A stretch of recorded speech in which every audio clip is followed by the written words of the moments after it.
everybody, and welcome to our third segment of our complete Dragon's Maze set review. I'm Evan Irwin. I'm Brad Nelson, and we are almost halfway through the maze. We're getting there. Almost there. Well, remember how you beat the maze? You always turn right. That doesn't work? That beats every maze.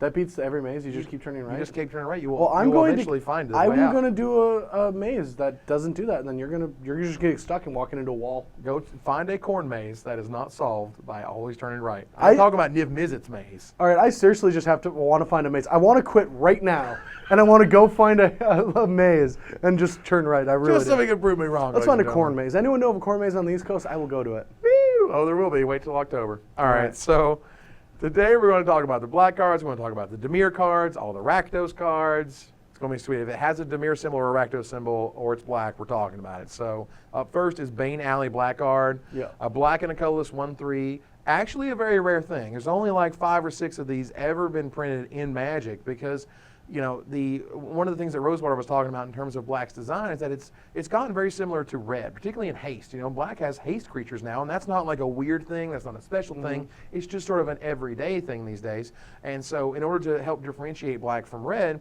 they give it higher toughness versus higher power. I thought that was kind of cool. And on the Magic player side of it, it's boring because it doesn't attack for a lot. Yeah. And it's just a 1/3 for 3. Yeah, at least it triggers Evolve. I mean, I bet you any money he's a merfolk. He's just like hiding. He's a liar. Disguising. He's a fish. Oh, he's fishy. All right. Blood Scrivener. This guy is awesome. Oh my God. Yeah. What? Huh? What? What? No, huh? Oh, this guy's sick. Is he? Oh, yes. He has a temperature. He is so sick. He needs antibiotics. You know what I'm saying? I mean, he's a zombie. I don't think they're going to work. Okay, he's really dead, but he's really awesome. This guy, I mean, look, they can't give you Dark Confidant. And I know that's a very loaded term. Yeah. But he's really good. You have Lotleth Troll that is also a zombie, that is in a zombie deck, that is able to get rid of cards in your hand. So this triggers. I was incorrect in my Magic show. Apparently it does trigger twice if you got 2 Blood Scriveners and no cards in hand. Oh, that's very cool. You're going to draw, and then both of them are going to say, hey, you just drew your first card with no cards in hand. More. You should draw another one. And so that begins, so that's if you would draw instead. So it replaces, right? So the first one replaces that draw, and so you draw one from it, and then the other one goes, wait a minute, you're drawing a card for the first time with no cards in your hand. So that's he cool. triggers on top of the second, you know, so that's how it works where you have 2 of these out and no cards in hand, you're going to draw 3 cards and lose 2 life. So can you discard them and make it like work again? No, it won't work in that regard. You can't just like loop it with discard effects? As far as maybe. I don't know. Like mind over matter, your whole deck? I think we've went too deep in the rabbit hole in this one, and I've lost the Well, stack. let's just come out of the rabbit hole and say that this card still isn't good enough because zombies is not good enough because they're not as good as the other creatures. They're just not good anymore. Not true. Very true. I won't call you on that one. No way this card is not constructed playable. You think this is going to see constructed play? Yes. Is there a third pie bet on the line? What are we betting on again? We're betting if this guy makes top 8 of... It has to be a 3 of or more in the main deck of a deck in the top 8 of an open before... Give me 6 weeks. Give you the next 6 weeks? 6 weeks. 6 weeks. So I will take a pie in the face if this is not at least a 3 of and a top 8 deck in 6 weeks on the StarsOfTheGames.com Open Series. So how does this work? So like, let's just say when we're gonna do all the pie things, figure it all out. All right, we're gonna figure out the pie bets. M14. M14. And then at the end of the M14 set review, we'll make do. But right now it's 2-0. Right. We'll take a. I got to define what the bets were. We'll take a tally of the bets we had. Yes. And then we will get them all settled. But I just want to. And then we will move on. In the fine print, if I get to pie you in the face multiple times. Right. I want you to have to clean up, change shirts, and then get pied again. I'm not throwing a pie into a pie face. That's just not fair. You can wipe off a pie face. No. Additional pies. All clean, new shirt. You guys decide. He's going to have to own up. You guys decide. Blood Scrivener's sweet. Can we talk about Blood Scrivener? Let's talk about Blood Scrivener. I like it a lot. It is a really cool card. I do like it. I just, like, personally, I wish zombies were better in Standard right now. Like, I'm not saying anything bad about the card. I'm just saying, like, the other creature types are just so much more powerful. Like, you play Boris Reckoner, Igor's like, oh, God, stop sign. Everyone hold hands. We're going to have to wait and get partners for this guy. And then like zombies is just like a dress match, just laying there on the side of the road, flopping around. You know, they play a reckoner. You know what you do? You murder that guy. In French, homicide. Or now you just putrefy him. Yeah, now use putrefy. Whatever. Yeah. Why? Because you're in black-green. Why are you in black-green? Because you're playing zombies. Why are you playing zombies? Because you got Lot of Troll. Why are you playing Lot of Troll? Because you can just card your whole hand so Blood Scrivener draws you cards. Smart. All right, yeah. Awesome. I love it. Crypt Incursion, they Honored the Fallen was a card. I think it was from Arcadian Masks, or it was Urza Saga. I think it was Arcadian Masks. It was a white Nicholas instant. It was rare. It did this exact thing, but it gains you 1 life for every creature removed. And this, ladies and gentlemen, is your lesson in how cards were crap back in the day. It's fine. It's one of those cards where it's like, back in the day, I'm sure, and it was just like Landwalk, you know, and when the Magic first got started, Landwalk was only on rare creatures and was one of the most powerful things, and it was unbelievable. And it feels like an ability like this, you know, they were very sort of skeptic. They were very scared. They wanted it to be a resource, and they didn't want to give you too many tools. And so now it's like, hey, we'll add another mana, gain 3 per creature. Who cares? Yeah, I think it's like a cool card. I don't think it's going to see a ton of play, but it's definitely a fun sideboard card for people learning how to play Magic. That's what I feel like this card is. It's just like that. I want this against Reanimator because they use creatures from their graveyard. And then you cast it and you're like, well, I don't really need this life. They're not killing me with a life, so like it doesn't do anything. And then you start figuring it out. I like that it's an effect that exists. It can have some sweet things in limited, which is gaining a bunch of life and being a trick. But for the most part, I think this is one of those like learning educational cards. The skill testers. Yep. I like the skill testers because, you know, and a part of being a Magic player is playing with these cards and recognizing what they do and what they don't do, what they save and what they don't save, which is oftentimes your ability to win the game. Like, this doesn't really help your ability to win the game. Yeah. It often just stalls out their ability to win the game. Like, it stalls them for a turn. So, you know, it's a really cool card that exists. I'm glad it exists. It's quite a bit of life, though, for what it's worth. It is. That's Like, a large chunk. in a limited game, like you could gain upwards to like 21 life, which Yeah, I is mean, we're pretty talking awesome. 7 creatures, particularly versus the Junk Reanimator. Like, I don't know, it doesn't target, so they can't do anything, you know, silly in regards to that, you know. But it's narrow. Yeah, We're trying. It's meh. Don't bother. Fatal Fumes. Cool removal spell. I really like cards like this. Sweet. It's very good and limited. I feel like this is like -4/-4 has always just been a little bit too good for cards like this. I think just straight up killing them. I like that this is just going to be more of a combat trick that also like stops a guy, but can kill some. Like, it kills the guild mages, but not the big monsters. But you can gang up on the monsters and kill it with this, and you have to work a little bit for it.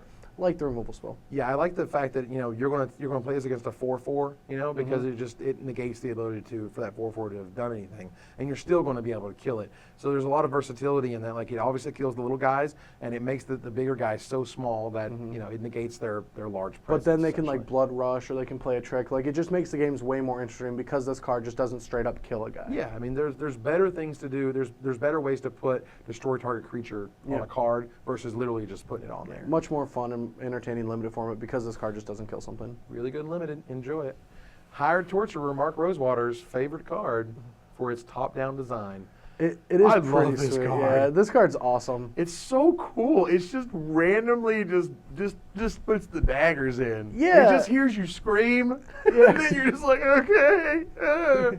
Love it. It's brilliant. Moriarty! I just watched the new Sherlock last night, actually, and the Nice. scream when he's torturing the guy. Nice. Anyway.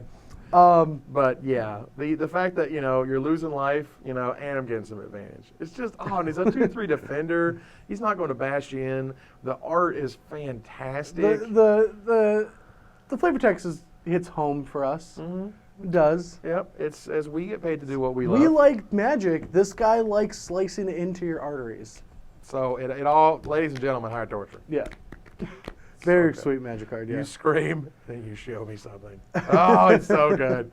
Maze Abomination. Probably the most powerful version of the cycle. Like, I think Death Touch is one of the most amazing things to have in limited. It turns all your bad multicolored early guys now fighting big monsters in the late game into just weapons. Now, it depends on their setup, but I would damn near call this like a limited Titan. This card will change the game entirely. Now the one, them all getting flying is huge, but them all getting death touch, I mean, that changes combat in a very, very significant way for the rest of the game. Doesn't this guy also just look like the smart bugs, the brain bugs from Starship Troopers? Or Starship Troopers. Oh yeah. Yeah, he looks like the brain bug. Woo. It's like sliming all over the place. It's scary. It's got lots of legs, and it's appendages, and there's this thing in there, and it does things. It's gross. Yeah, all I know is it's scary, and it's going to make all you guys scary, and it's awesome and limited. Yeah, very good card. Super awesome. Sinister Possession.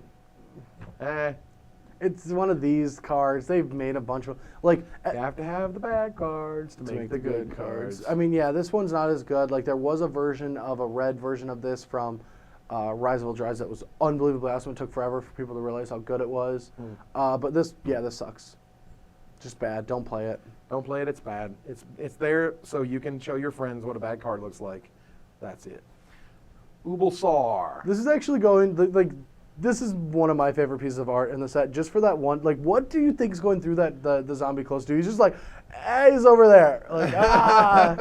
Go away, centaurs. We don't want to fight you. I mean, you're getting -2/-2. I mean, it's a great card because it gives you that value. Yep. If I can't draw a card, I definitely want to kill something. Yep. If I can't draw a card, I want to trade for one of your cards and for free. especially like a guild mage. I think guild mages are going to be very powerful now that it looks like it's slowing down, and there's less guild mages since they were only printed in the first 2 sets. True. So you're not going to have them as much,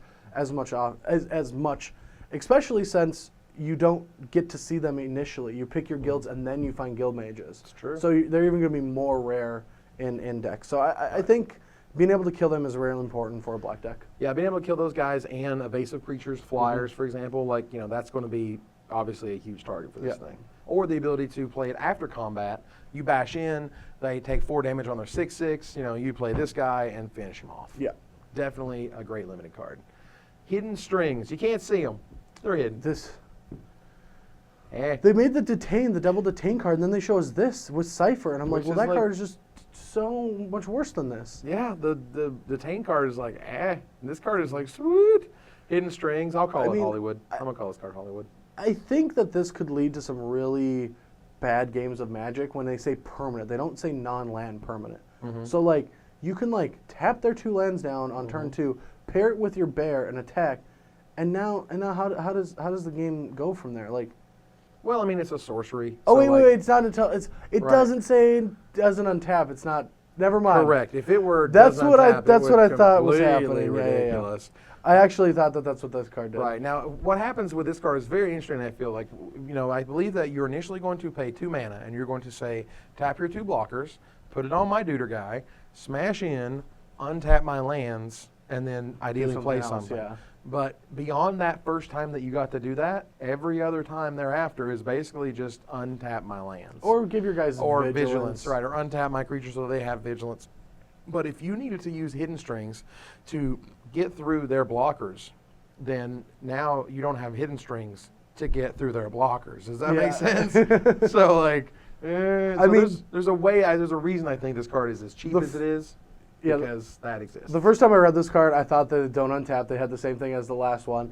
And then I was like, oh yeah, that's not how that works. And then I get here and I think it's the exact same thing. I swear to God, someone's going to play this against me and I'm just not going to untap. Right, you're just going to leave them tapped. And it's not like he's absolutely ridiculous. Because it's going to be some new guy to pre-release, so he doesn't really know anything about Magic. So you're both guys are going to play it wrong. Yeah. And he's just going to get infinite value out of it for no reason. It's not that great, even in limited. It's bad. Trait Doctoring is one of those spells that you're glad it exists. I'm glad it exists, really. Mainly because it's really hard to do cipher spells because they're so broken sort of in their nature. They are, repeatable effects that you get for free. So they have to be insanely marginal or insanely small or both, and this is the example of that. Yeah, I don't really know what this is going to do, but I'm going to try to make it something with it. I mean, it's going to be cute, and someone's going to be able to do some cute stuff with it, which is what happens with all the cards that change words, like color words and land words. And the cool thing is just putting it on, so you just have a pro creature. Right, and then a pro block creature, and you give, trait doctor it to whatever. Yeah, and now you have pro whatever their deck is. You keep attacking, give it protection from that color, and then like you can like change the color of their creatures to that color. And I don't care. It's cool. I like these effects. I've always liked them. Never played with them, but I always like these one-mana mind-bending type of effects. Right. I love me a mind bend. Don't get me wrong. I just feel like this is an example of Wizards going like, well, we like Cypher spells because we think they're cool, but we can't actually power them up. So. Well, yeah, and this is just giving it to those one guy that's like, who's going to love this? I'm not net decking, but I think what I'm gonna do is this and change this word to that, and blah blah blah. Haunter of Nightveil, however, is an awesome limited card. Yeah, Smog Elemental was unbelievably awesome for 6 mana for a 3/3 that gave all their flying creatures -1, -0. And now this is just way better. Like, it's true. Like when you like Glorious Anthem your team, it's awesome. But when you Knights of Soul's Betrayal or give your opponent's creatures less power, it's devastatingly brutal. It's really bad. Yeah, all of the math gets really difficult for them. It gets really hard for them to be able to win. Yeah. Even when they get through with that type of damage. This guy is a 3/4, which means after they get smaller, he's going to be able to block their 4/4s. Like, there's not going to be some way for you to get rid of his effect so that your 4-power guy kills him unless you spend a card on it or spend an ability with with mana on it. So like. And he's not just a guy. He has a huge ability on him that really hurts your opponent. Like, this is a first pick, and it's because it has such a big effect. And the bigger the board and the more difficult the game is, the better he gets. Absolutely. This guy does work. Yeah, he's very good. This guy changes the game once you play him. He's absolutely awesome and limited, not really awesome anywhere else. But no doubt about it that guy is strong. Yeah. Mirko Vosk, the Mind Drinker. I mean, one of the coolest arts in the set, but like it just feels very difficult that this card's going to be good. It's unreal and limited. Yeah. I will Mind Funeral every time I hit you. Sweet. All of I feel like Attack the for 4 commander times prop, dead. the commander guys love this. You know, this is the mill deck's commander. Mm-hmm. When you play the big mill deck, obviously Mirko Vosk needed to be right at the top. Isn't Iona or Una? Isn't Una better? Possibly. This is a little cheaper. It's a free Mind Funeral, so it's cooler. You're able to sneak it out with, with sneak attack or some sort of, Goryo's Vengeance or something to try to get in there. I thought you said it was a free one. I thought it was when it comes. I thought when you said free, I mean enters and attacks. Oh no. No, okay. Right. So I mean, yes, you have to attack with him. So ultimately, I just feel like this is a completely casual card, but of course, in limited, he is another Pillar Field Ox. Good old 2/4s. And he's got evasion, which is great, and so he's going to be difficult to block, and he's going to have a great ability when you hit him, and that's about as good as you can ask for. Sweet card, nowhere near constructed. Speaking of constructed, come on. I don't want to rain on your parade. Dude, my parade has like floats, and it's got people in costumes, and there's the band. It's being led by Notion Thief. I know, because you're casting spaces, I'm screwing you over. It's going to be awesome, man. I'm telling you. So, like, when I do these set reviews, I like that I'm just always like, oh, yay, the cards are awesome. And I like that, right? But, like, Wizards is just not helping me help you. I'm here to help you. Plagiarize on a 3/1. All right, so for let's just use additional converted mana cost. Can I just use facts? Is it okay? Or should I just be awesome with this card? Fine. Use your facts. So here's the facts. In the Esper Mirrors, Sphinx's Revelation isn't even that good. You have to drown yard each other, right? So like stealing the Rev is sweet, but it doesn't beat the Restoration Angels. It can't attack through them, so that's a problem. Right. But you know where I think this card's gonna fit? If we ever get like a bug deck or like a zombie, if your Blood Scrivener is gonna be good, this card's gonna be good. I think. In fact, the Blood Scrivener replaces the draw that you would have for the turn. So it would actually, get those 2 cards as well. Well, no, but what I mean is like, which is cool. In like a blue-black zombie. I understand. Yeah. So like, I don't believe you. I believe you. The problem is that like I understand that it is a card that is sort of fragile in its nature. It's either like unbelievably awesome or completely unplayable, and there's sort of not a big middle ground there.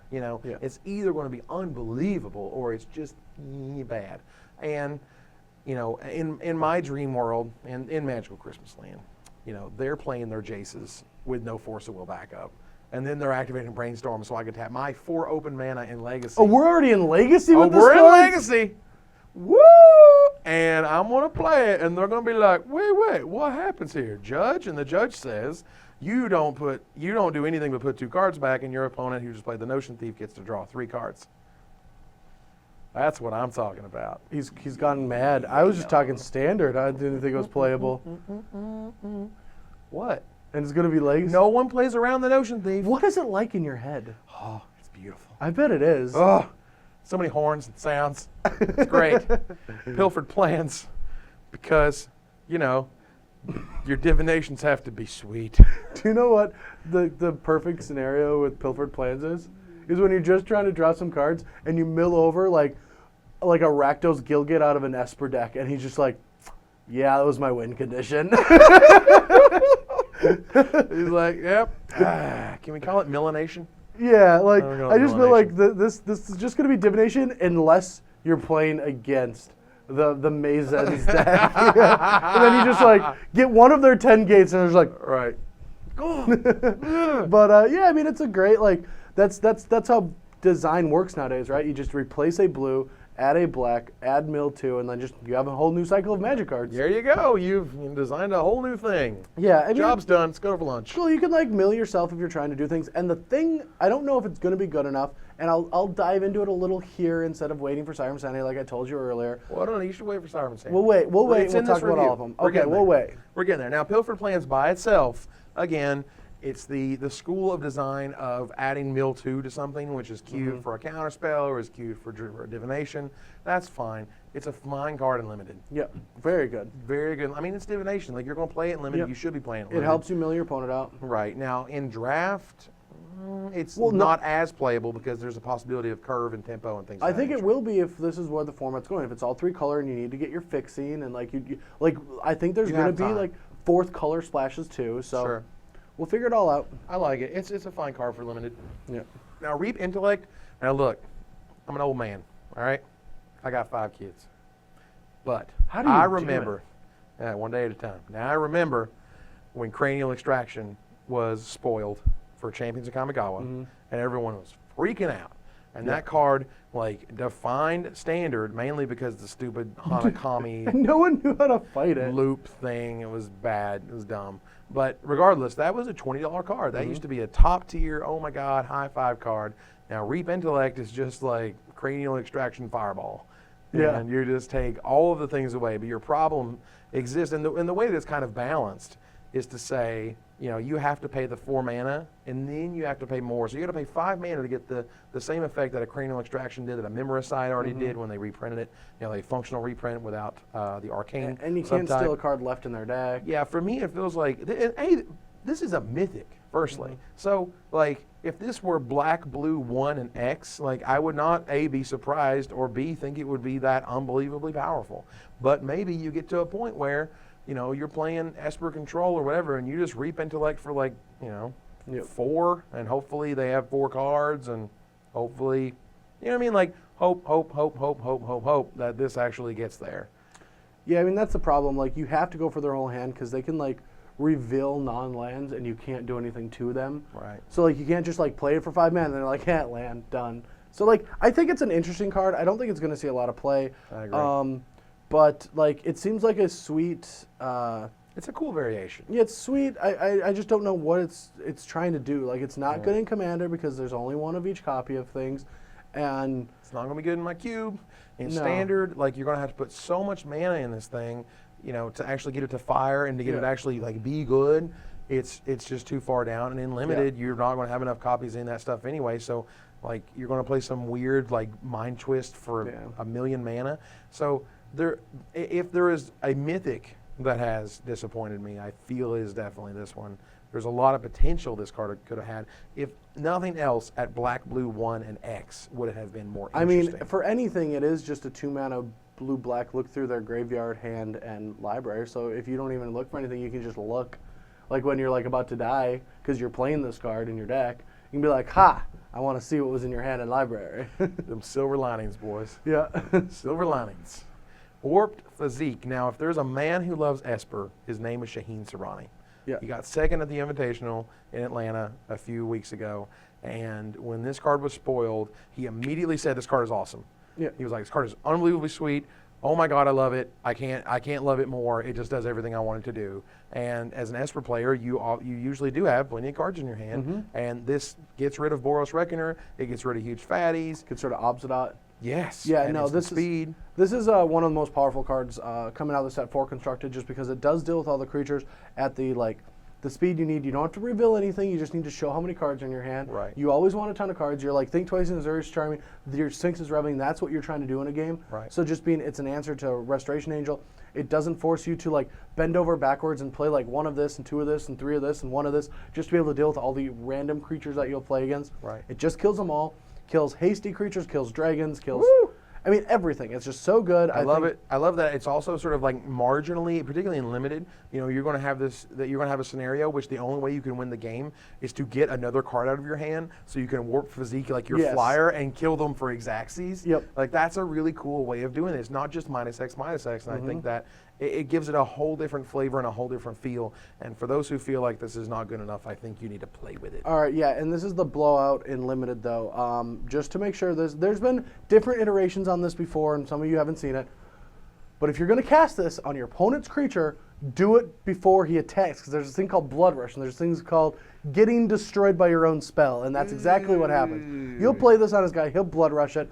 His toughness now is more than your hand size, therefore he just gets a double boost in power, Right. and you're dead. Yeah, slice down. Not acknowledged. Great card, great card. Now, Woodlot Crawler is a freaky looking dude. I love this card. That's a freaky looking card. I just love the card, the cost, the power toughness, the abilities. It all fits into this nice little shell, and I'm curious to what it's trying to do. I feel like maybe they thought like blue black needed this really big thing to hit all these It probably just needed decks. a way to get through all the Gruul guys, Yeah. because they're all huge, and it evolves the same sort of issue, right? Like they just sort of get bigger and bigger, and you need some and you can stop things and you can hold off things, but you don't have a way to sort of get in there. Or I mean, it just blocks them all too. Sure, it's a super awesome wall, and they rarely have trample without some sort of ability or card given it to And them. if you're you can change colors of things. Like you can give this mountain walk, Oh my God. and you can turn their guys all green and give it island walk. attack, and then you can cipher it and make Yeah, something and then make it else. else, and then all of a sudden he is just like whatever walk you want. This guy, he tries hard. It's a fine card in limited though. Yeah, Rakdos Drake, I like this card. it's unique. Yeah, I do like the problem with this card is you'll never really want to have just a 1/2 flyer. Right. So it's just a Rakdos flyer that is always a 2/3. You have to play it as that. You have to think of it as that. It's always going to be a 2/3 that can't block. Unless it's chumping that turn. Right. But yeah, this gives Rakdos decks definitely an edge on just being aggressive. It's really good in Golgari. Golgari loved its flyers the first time around. I know we haven't thought about Golgari in a long time, but that's what Golgari did, is it loved its flyers. It was its Dagger Drone Imps were MVP, not just because of lifelink, because it was a flying evasive thing to give scavenge, and now this is another one of those. So I definitely think both the black guilds really loved this flyer. Yeah, and I feel my problem is that this card, I just know that this card is one of those that I'm going to have in hand, and they're going to have a Windrake, and I'm going to be like, I'm going to be like an 8 life, and I'm going to have this guy. I have to unleash this guy because there's no way a 1/2 flyer is going to be good enough. You know what? It's Magic player problems, okay? I got 99 problems, and Rakdos Drake is usually probably one of them. No, I think your problem is you don't play enough Magic, because us, it's a roller coaster out there. I know you haven't been out there that much, but you just go, yep, unleash, let's do this. 2, 3, go. All right, Always bonus 6, go. jamming. Bam. always be jamming. Ladies and gentlemen, your Bob Marley format. Yeah. Carnage Gladiator. This Could is- hit constructed. I'm just going to throw it out there. I'm just going to lay it right there. Could this constructed? Yes. Look at that ability. Maybe block, or maybe after rotation. I think the ability is really sweet, but isn't this just a bad version of Hellrider? Whenever they block, well, I don't want block. I want Hellrider, and they'll trigger. Whee! It's sort of a bad Hellrider. At the other end of the spectrum, it might be a sideboard card for a mirror type situation, or it could be a sideboard card for a control deck that would have a lot of sort of blocker type creatures. I don't know. I feel like that ability is pretty good. The fact that it regenerates is great. This ability is really good because he's not only I think he's just mono limited. Sure. But I think he's cool because he comes down on turn 4, If they don't deal with him, he attacks, he has regeneration. So already, you're getting it for 4. But later in the game, when your opponent's doing all the combat math, it's like, well, I'm going to jump there, and I'm going to jump there, and I'm going to hit him with the flying, and then I'm going to take this. And you're just like, play this, attack, you're dead. Right. The fact that its ability happens immediately. He doesn't, he doesn't have to be attacking as well. It's just whenever any creature blocks ever, that creature's control loses 1 life. Unfortunately, that hits yourself. Yes. So that could, for what it's worth, be the actual issue that stops it from going That's why anywhere. the best parties are the Rakdos parties. What? Yeah. That's what I'm saying. Yeah. Yeah, Moving you have to on. drink your own juice. The gin and the Rakdos juice. Now, Exava, Rakdos Blood Witch. Now, she's no Hell Rider, but she's getting in there. Yeah. Rawr. She's drop rawr. Hey, just get it rawr. Yeah, she's like definitely like fighting with. I am just turning that girl sideways. She is ready to bash. You're playing evolved creatures, they're bashing. You're playing unleashed creatures, they're bashing. Woo! I mean, you're not the evolved creatures have to evolve, but come on. Yeah. You know what I'm saying? Like this card, it does some work. I mean, it does do work. We're gonna have to wait till rotation. You gotta wait till Hellrider leaves. Yeah. I'm gonna give you and that. Falcon Wrath Aristocrat. Those cards are just a little too powerful. Aristocrat in particular. I mean, that's the thing about this set that I feel is so like annoying. And I think that's always what happens with Magic is once you get to that spring set, it's like we have to wait for these 8 awesome cards to rotate, and then these will be good. And they always usually do become good. And they once do, rotation, right? Yeah, and you have that problem with even like Dark Ascension. You're like, well, there's all these awesome cards, but obviously Falcon Wrath Aristocrat is terrific, but we're gonna have to wait a little while. And so then these what other happens ones to will it? wait. It just becomes awesome and it's great. Yeah. So and like it wins the Pro Tour. Yeah. Because that's what it does. And an open, if I do recall, or a classic. And a classic in Hagerstown. In Hagerstown, it did win that classic as well. As everyone recalls. Yes, everyone already knows this, but I'm just letting you know. Just my monocle. so, are you all right? I'm Because all Magic players, if they live long enough, do become Rakdos intolerant. Just remember that. Okay? Thank you. Another card, to remember back just real fast, Exava is absolutely terrific and limited. Will hit constructed after rotation. Yay. Rakdos intolerant. You like that, didn't you? Master of Cruelties. This guy's not Rakdos intolerant. No. I guess he kind of is. He doesn't want to deal with his own kind. He's just he like, won't I deal got with this on my own. He's like, I've got this artful dodge. I'm going to show you how it works. And I'm just going to be playing this blue, red, black thing. And I don't know. It feels like the problem with that type of combo is it's cute. And if you draw all of one, all of the other, it's bad. If you draw both and it's not the right setup, it's bad. Like if you try to sort of jump through the attacks a player and isn't blocked hoop, if you try that too hard, I think you just lose to sort of all the other stuff that's happening. All right, so I think you're taking this card too cute. I think it's better than being cute with it. I think this card's going to be awesome. And the reason is First Strike and Death Touch is no joke. First Strike and Death Touch against the aggressive decks is no joke. It's really powerful. Right. But the cool thing that this card does is if your opponent, for one, can't alpha you, but two, like if they can't get around him that initial turn, like you untap and you get to play something else. You get to play your Sire of Insanity, your Huntmasters, your Olivias, and start taking over the game this way. But the cool thing it does is your opponent can't continuously elf you either. Because if they go alpha, play a blocker, you're like, kill that blocker, you're at 1.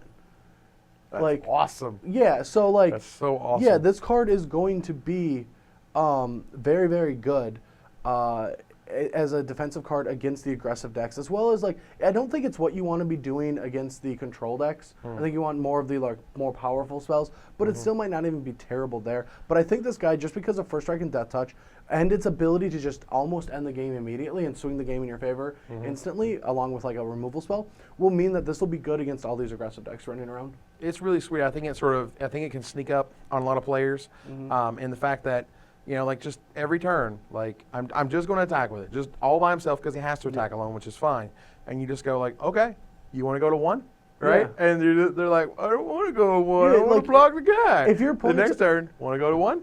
Just think of, okay, this card is, I think this card's going to be like, it's very underrated right now. Right. But like, you're the controller mid-range player, your opponent's the aggressive player. he's at 20 or 16 life because of shotguns, and you attack him with a 1/4 and he's chump blocking. Woo! Like, how stupid of a magic card is that? Or how good it is. That's It's awesome. insane. Yep. And I feel they were saying something like, Zach Hall was they were in the templating meeting or whatever, Yeah. and Zach's like, I don't care about the template. I just wanted to do this thing. Yeah. Just do this thing that if it hits you, you go to 1, and that's awesome. Yeah. It's just it's beautifully scary. That's what I like the most Yeah. about it. It's a sweet It sort will of, never kill you. it's like, time is ticking down, and it's the master of cruelties because it's so cruel to keep you at 1. Yeah. I can't kill you. I'm just going to keep you right near Yeah, yeah. I don't just want to win. I want to No. embarrass you. I want you to hurt. Yeah. Morgue Burst. I mean, this card probably isn't going to be that good and limited because it costs 6, but like the flavor text, this set is like the best flavor text. It is a sweet. I mean, like, really, Rakdos club owner? Yeah, Really, Rakdos Wizards? Club. Did you just go there? No, they're all partying. That's what Rakdos is. It's just a club nightlife party, except everyone dies before the morning.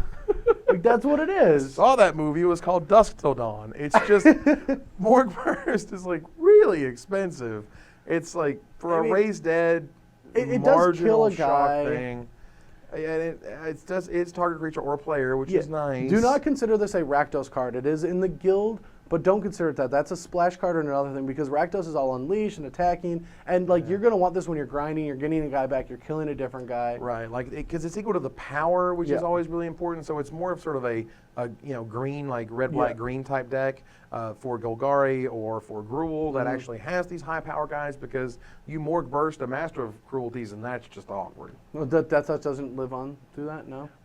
It's just awkward. Showstopper, pretty ridiculous art. It's awesome art. The art is amazing. Yeah, and this is another reason why I just love Rakdos. This is my favorite guild for like the flavor of They're everything. so insane. Yeah, they're just like killing themselves just for fun. They're Right. like, and the act we can only do once. Da-da-da! I worked my whole life Yeah, for this. yeah. Seriously. Which is awesome. As for the ability, as for the card, I'll be honest, I have yet to figure out what the hell is going on with this thing. Yeah. I guess it's a weird limited thing that you're going to try to, you get to a point where you're going to try to alpha, and as good players know, you make them have it. Like they blob, they attack with like 2 or 3 creatures, and you're like, there's no way that I'm going to be able to not wreck you with this. So blah blah blah. Do you have it? And then you have to have it. Yeah. And then if you have it, maybe it's enough to trade all of your guys back and forth. Yeah, but it's not what I want to be doing with Rakdos. Who wants yeah. to do that, right? Who the hell wants to have all their guys die to maybe kill the other guys? So what I'm hoping and praying for is like after this whole like all 3 sets come out and we start playing Limited with all 3 sets, it's this wonderful magical world. Sure. And where a card like this is like, well, the Rakdos decks have been having a really difficult time dealing with the Simic deck splashing, Golgari. So we needed this card to do this effect. Like I really feel like that's where it is, but I really feel like they're like, wouldn't it be awesome if all your guys blow up and kill everything? Let's do that. Maybe they just read the art description and they're like, we got to figure out a way for this to work. Yeah, let's do it. We can't let them do it to the player. That's just bad. So just creatures? Okay, next card. All the clowns popped? Yeah. That's awesome. So we have ourselves a Sire of Insanity. It's my favorite card of the set. It's not the best. I still think Voice of Resurgence is the best card in the set. Fair. But this is what I'm going to be working on the most. And trust me, I have went back through every single deck that I've ever played, and I have like a version. Like I do these versus videos if on the premium side if you haven't seen them before with like Todd and Jerry, and all of them for the first couple of weeks are just like pedal to the metal with Sire of Insanity, Jund with Sire of Insanity, Naya with Sire of Insanity. I'm not kidding. Red, black, white with Sire of Insanity. Yeah. It's like my favorite card. I think it's a super powerful effect, and I want to figure out before the set goes live what it's trying to do. Sure.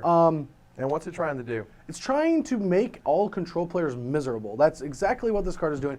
It's good against all the Sphinx's revs. Like the first time Jerry played against this card, he was like on turn 3, he's like, do I flash think twice? Because I kind of want to need that in case this resolves later in the game. It's like Snapcaster Zuria's Charm to give my one guy lifelink because it's just going to bin anyway. It's not doing anything. Like the card is super powerful. And this card is going to warp control. You cannot be the tap out control anymore. But I don't think don't think Control's dead. Hey, you sure it's not dead? It's not. No, you can't kill it. Fine. But what I think it might change to is like the Esper deck. I feel like a sweet like Forbidden Alchemy on Bear Rights, Angel of Serenity would be really good because the weakness that Sire of Insanity has is Angel of Serenity after he gets played because you lose all your removal too. Right. So like if a player is Forbidden Alchemy into Bear Rights and Angel of Serenities, like by that time you just have this Angel and this Bear Rights in the graveyard, and like the control player can no longer play their Sire of Insanity. Right. They have to do something else. I feel like basically Sire of Insanity is going to warp the metagame in a way that the same way the Voice of Resonance did, Resurgence rather, because Pillar of Flame now needs to be a thing. I think this card makes War Leader's Helix officially a thing. Yeah, I mean you can straight up answer him, but I don't think straight up answer him is going to work. Like now, instead of War Leader's Helix, I don't think that's one. I think Warped Physique is a better answer because it's cheaper. It is better because it's cheaper, but ultimately, like, all I'm saying is that there needs to be, like, all the control decks will stop using Midian Mortars because this card needs an instant answer. No matter whether it's, that or whether it's War Leader's Helix, it needs to be, needs to be a card that just kills this crawl worm the instant you see it. Yeah. It's amazing. And this we'll get into War Leader's Helix later. Yes, we will. But because I got some words, you got some. I got some things to say about that card. Got some verbiage. But yeah, this card's awesome. I think it's one of my favorite cards in the set, and I want it to do cool things. And I'm hoping that it's going to be best in a Pedal to the Metal, and I can dust off my my Nightshade Peddlers. Seems like a good fit. Deck with the 4 Cavern already. I love it. I love the fact that Cavern makes sure this thing is going to resolve. I love that Heartless Summoning is still a card in Standard. I love like basically the fact that there's always the initial whenever your spoiler season is of people look at new cards, people make their determinations, and then they loudly, and this includes us, tell you how they feel about them. And so when you go through hyperbole. Oh, for sure. And you go through like old threads where Dark Confidant was terrible and who's going to play this crap. And I feel, you go through the Sire of Insanity thing and there's other people who are like, this thing's going to define Standard, it's going to be unbelievable. And the other people are like, this card is terrible, it's 6 mana, it doesn't do anything, blah, blah. And I'm like, I think this card is absolutely unreal. Yeah, I think it is, and I think finding the home is what we have to figure out. I don't think you just slam it in every red-black deck. Like, the reason I really like it in Pedal to the Metal is because it's already a board presence permanent control deck that like already fights the Embarrass Rights Angel Serenity stuff with the so you don't lose to basically the only way that you could lose when this card is out. You're already running Caverns for all your humans, so you have Cavern to hit the Sires on turn 5 or 6. Like, that's what and you get to trackers to put them back. Like,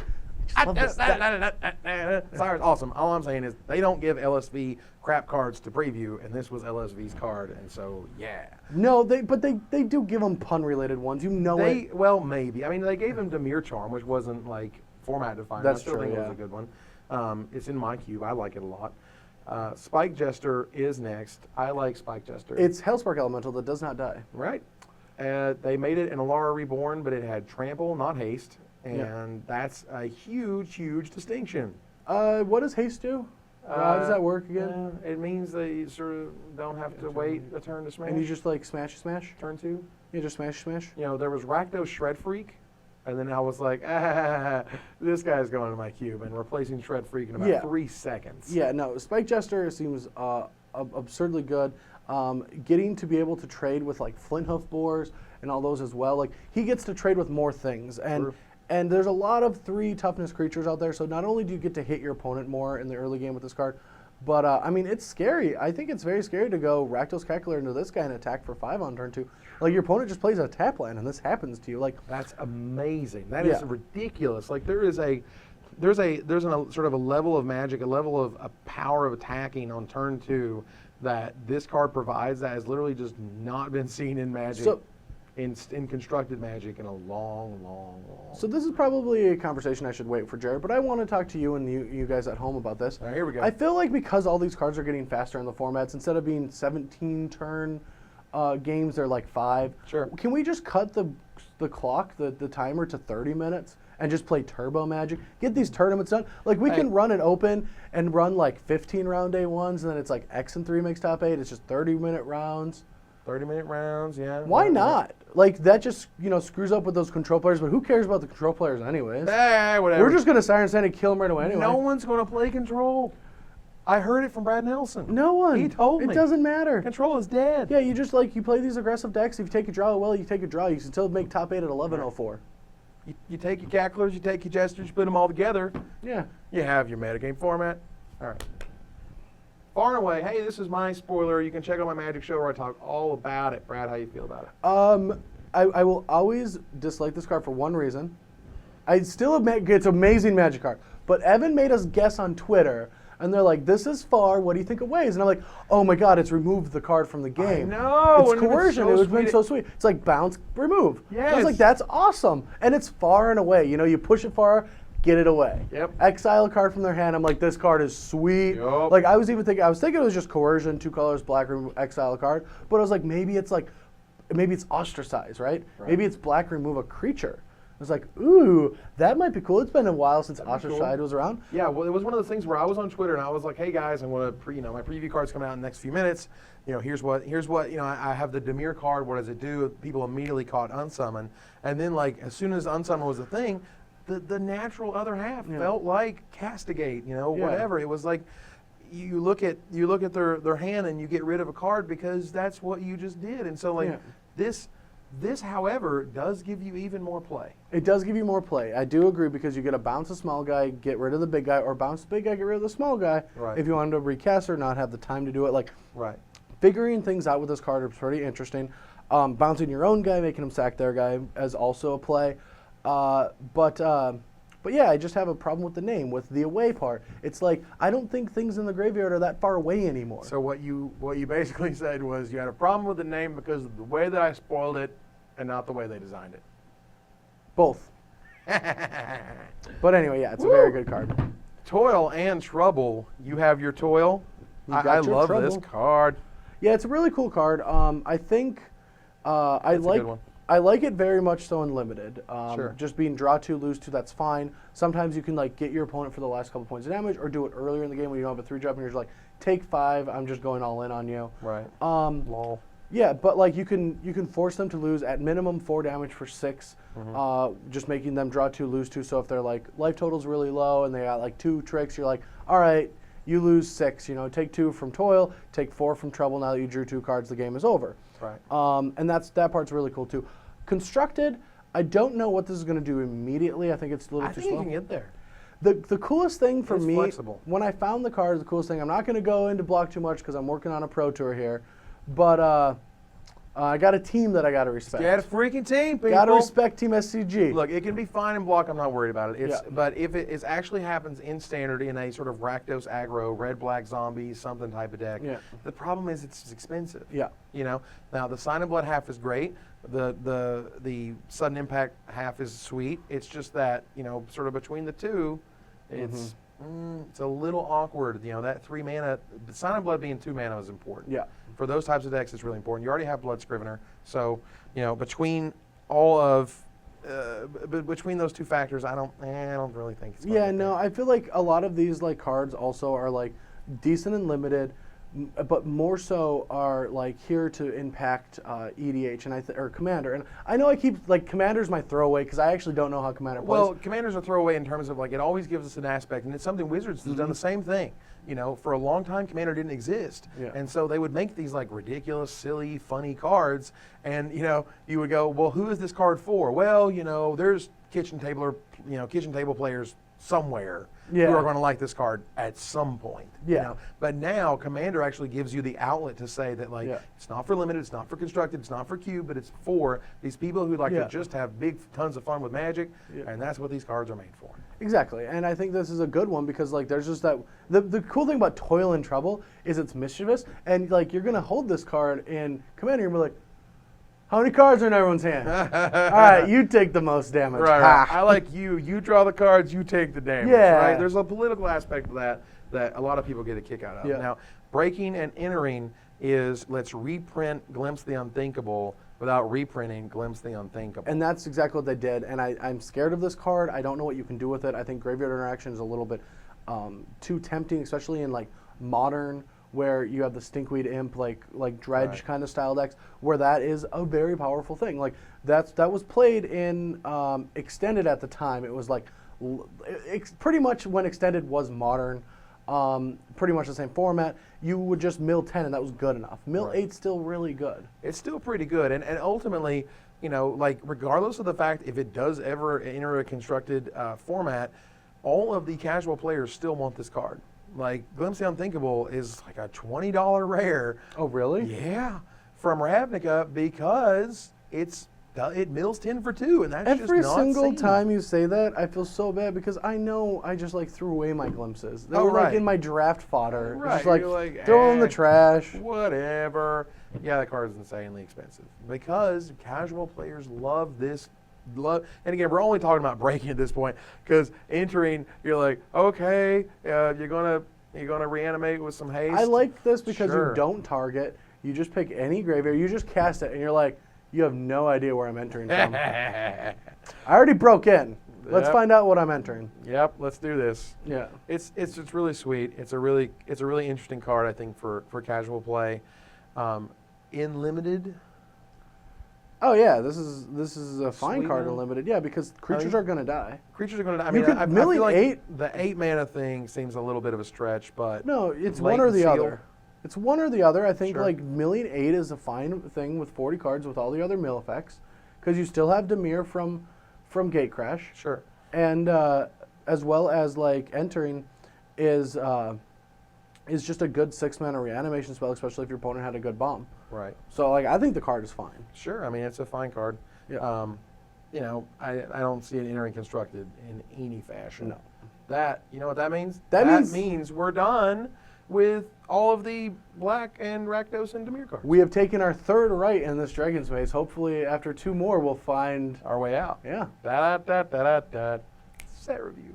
All right. So, ladies and gentlemen, you will join us ideally tomorrow. We will have our next segment. We're going to go over some more cards. Ideally. It's going to be totally sweet.